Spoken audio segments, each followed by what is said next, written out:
Hello students, स्वागत है आप सबका आज की इस वीडियो में। आज की इस वीडियो में हम बात करेंगे पाश्चात्य राजनीतिक विचारक टी.एच. ग्रीन के स्वतंत्रता संबंधी विचारों की। तो आइए शुरुआत करते हैं ग्रीन की ही स्वतंत्रता की परिभाषा से। ग्रीन कहते हैं कि स्वतंत्रता एक सकारात्मक वस्तु है जिसका अर्थ ऐसे कार्य करने की या ऐसी सुविधाओं का उपभोग करने की स्वतंत्रता होती है जो करने या उपभोग करने योग्य हों। इस परिभाषा को समझने के लिए हम ग्रीन के मनुष्य से संबंधित जो विचार हैं उसको पहले जानते हैं, उसका आधार हम लेते हैं। ग्रीन अद्वैतवादी विचारक है और वो ये मानते हैं कि विश्व के मूल में आध्यात्मिक तत्व है, वो विद्यमान है और इस आध्यात्मिक तत्व को वो शाश्वत चैतन्य या ईश्वर का नाम देते हैं। ईश्वर समूचे विश्व में व्याप्त है। संसार के जितने भी जड़ और चेतन वस्तुएं हैं वो इस सबसे ओतप्रोत हैं। किससे? शाश्वत चैतन्य से। तो क्योंकि सभी वस्तुएं इस शाश्वत चैतन्य से ओतप्रोत हैं तो मनुष्य भी इसी का एक अंश है। क्योंकि जो सृष्टि है उसका निर्माण ईश्वर से होता है और मनुष्य इस ईश्वर का अंग है। इस प्रकार ईश्वर और या परमात्मा या मनुष्य और आत्मा मिलकर एक इकाई का निर्माण करते हैं। शाश्वत चेतना का अंग होने के कारण मनुष्य में आत्म चेतना होती है और आत्म चेतना के कारण ही मानव अन्य प्राणियों से भिन्न होता है, क्योंकि दूसरे जो प्राणी हैं उनमें केवल चेतना होती है। मनुष्य में विचार शक्ति होती है, वो सोचने, समझने और अनुभव करने की योग्यता रखता है। इस प्रकार वो अन्य प्राणियों से भिन्न होता है। क्योंकि वो इस शाश्वत चैतन्य का अंश है तो उसकी जो मनुष्य जीवन का उसका उद्देश्य है, उसका उद्देश्य केवल भौतिक आवश्यकताओं की पूर्ति नहीं हो सकता। उसका जो उद्देश्य है इससे भी महान और ऊंचा है। वो अपने भीतर विद्यमान दैवी अंश की अनुभूति करना चाहता है और इससे वो अपने आप को पूर्ण बनाने का प्रयास करता है, ईश्वर से मिलने का प्रयास करता है। इसलिए मनुष्य का उद्देश्य केवल भौतिक सुख की प्राप्ति नहीं बल्कि अपने जीवन को उच्च और नैतिक बनाना है। ग्रीन कहता है कि ईश्वर का प्रमुख गुण या शाश्वत चैतन्य का प्रमुख गुण स्वतंत्रता है और क्योंकि मनुष्य भी उसी ईश्वर का एक अंश है इसलिए मनुष्य का भी विशिष्ट गुण स्वतंत्रता है। इसीलिए ग्रीन कहता है कि स्वतंत्रता शाश्वत चैतन्य या ईश्वरीय अंश से विभूषित मानव आत्मा का एक आवश्यक गुण है। ग्रीन के अनुसार स्वतंत्रता दो प्रकार की होती है, आंतरिक स्वतंत्रता और बाहरी स्वतंत्रता। आंतरिक स्वतंत्रता का प्रयोग करके मनुष्य विषय वासनाओं से और बुरी मनोवृत्तियों को वश में करके अपने आप को स्वतंत्र बनाता है। इस तरह से हम देखें तो आंतरिक स्वतंत्रता का अर्थ है अपनी मनोवृत्तियों और विषय वासनाओं को वश में रखना, अपने आप को उस ईश्वर के और अधिक निकट ले जाने का प्रयास करना। तो इस प्रकार जो आंतरिक स्वतंत्रता है ये आचार शास्त्र या हम कह सकते हैं नीति शास्त्र से संबंधित है। दूसरी है बाह्य स्वतंत्रता। बाहरी स्वतंत्रता या बाह्य स्वतंत्रता राजनीति विज्ञान का विषय है।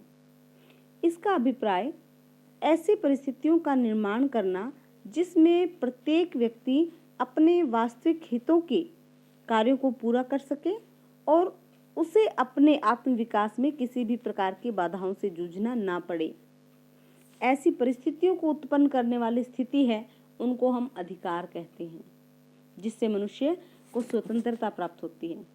किंतु इन अधिकारों को भी सुरक्षित बनाए जाना जरूरी है, क्योंकि जो अधिकार हैं ये इनके जो संरक्षण है वो राज्य द्वारा होता है।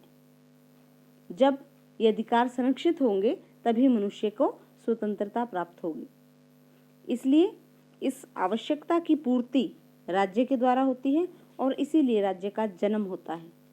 इस तरह जो स्वतंत्रता है अंततः राज्य के रूप में प्रकट होती है और मनुष्य के नैतिक उत्थान का साधन बनती है।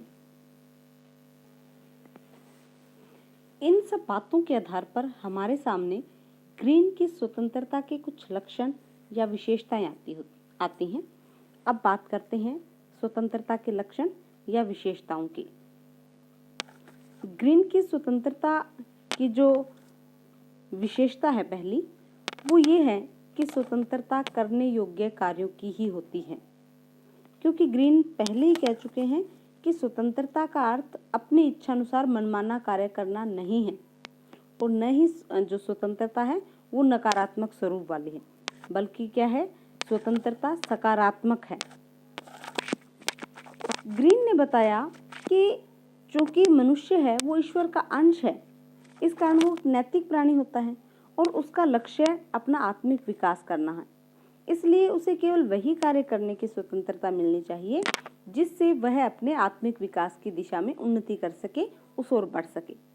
जैसे शराब पीने और जुआ खेलने से उसका आत्मिक विकास अवरुद्ध होता है, अतः व्यक्ति को ऐसे कार्यों को करने की स्वतंत्रता नहीं होनी चाहिए। व्यक्ति जो भी कार्य करे वो ऐसे हों जिससे वो स्वयं की और अपने समाज की आत्मिक उन्नति को बढ़ा सके। इसलिए स्वतंत्रता उन सभी कार्यों को करने की स्वतंत्रता है जिससे उसका और समाज का नैतिक कल्याण होता हो। ग्रीन इसको अपने शब्दों में व्यक्त करते हैं। वो कहते हैं, अच्छे कार्यों को करने की प्रेरणा देने वाली या सदिच्छा के आदेशों का पालन करने वाली स्वतंत्रता ही सच्ची स्वतंत्रता है। इसके साथ ही वो कहते हैं कि जो स्वतंत्रता है उसका स्वरूप सकारात्मक है। उन्होंने स्वतंत्रता की सकारात्मक अवधारणा का प्रतिपादन किया है। वो कहते हैं कि स्वतंत्रता बंधनों का अभाव मात्र नहीं है, हस्तक्षेप का अभाव मात्र नहीं है, बल्कि उसका अर्थ है करने योग्य कार्यों को करने की स्वतंत्रता, जिससे व्यक्ति अपना नैतिक उत्थान कर सके। इसका मतलब ये निकलता है कि व्यक्ति द्वारा अपनी योग्यताओं और गुणों के विकास के लिए, अपने सर्वांगीण विकास के लिए राज्य की शक्ति का प्रयोग किया जा सकता है। जैसे राज्य द्वारा शिक्षा का प्रबंध किया जाना, श्रमिकों की भलाई के लिए विधियों का निर्माण किया जाना, स्वास्थ्यजनक परिस्थितियों को उत्पन्न करना। तो इससे संबंधित राज्य द्वारा जो नियम या विधियां बनाई जाएगी उससे व्यक्ति की स्वतंत्रता कम नहीं होगी, बल्कि ऐसी परिस्थितियों के निर्माण से व्यक्ति की जो उन्नति है उसके अवसर बढ़ जाएंगे। इसलिए राज्य द्वारा ऐसे कार्य करने से व्यक्ति और समाज के कल्याण में बढ़ोतरी होती है। तो इससे जो राज्य के जो कार्य हैं इनसे स्वतंत्रता का संरक्षण होता है। तो उन्होंने स्वतंत्रता की सकारात्मक अवधारणा का जो है सिद्धांत दिया है। दूसरी इसकी विशेषता है कि स्वतंत्रता स्वच्छंदता नहीं है। हमें अभी जो हमने जितनी भी बात की उसमें यही देखा कि वो बार बार ये कह रहे हैं कि स्वतंत्रता का मतलब केवल बंधनों का अभाव नहीं है, स्वतंत्रता का अर्थ मनमानी नहीं है। वो कहते हैं कि जो स्वतंत्रता है वो राज्य के समुचित हस्तक्षेप से ही बनी रह सकती है, क्योंकि व्यक्ति को ऐसे अधिकार चाहिए, ऐसी परिस्थितियां चाहिए जिसमें वो अपना निर्माण कर सके, और उसके लिए अधिकार जरूरी होंगे और अधिकार के लिए राज्य। इसलिए स्वतंत्रता राज्य के जब तक हस्तक्षेप नहीं होगा तब तक स्वतंत्रता नहीं रह सकती। तो स्वतंत्रता का अर्थ स्वच्छंदता नहीं है, आत्मसंतुष्टि नहीं है, बंधनों का अभाव नहीं है। इसके बाद वो कहते हैं कि स्वतंत्रता मानव चेतना की एक विशेषता है। हमने पहले ही बात कर ली थी कि क्योंकि मनुष्य इस ईश्वर का अंश है, उस शाश्वत चेतना का अंश है, और उस शाश्वत चेतना का मुख्य गुण है स्वतंत्रता, इसलिए मनुष्य का भी प्रमुख गुण है स्वतंत्रता। कहते हैं स्वतंत्रता के अभाव में जो मानव चेतना है वो कुंठित हो जाती है।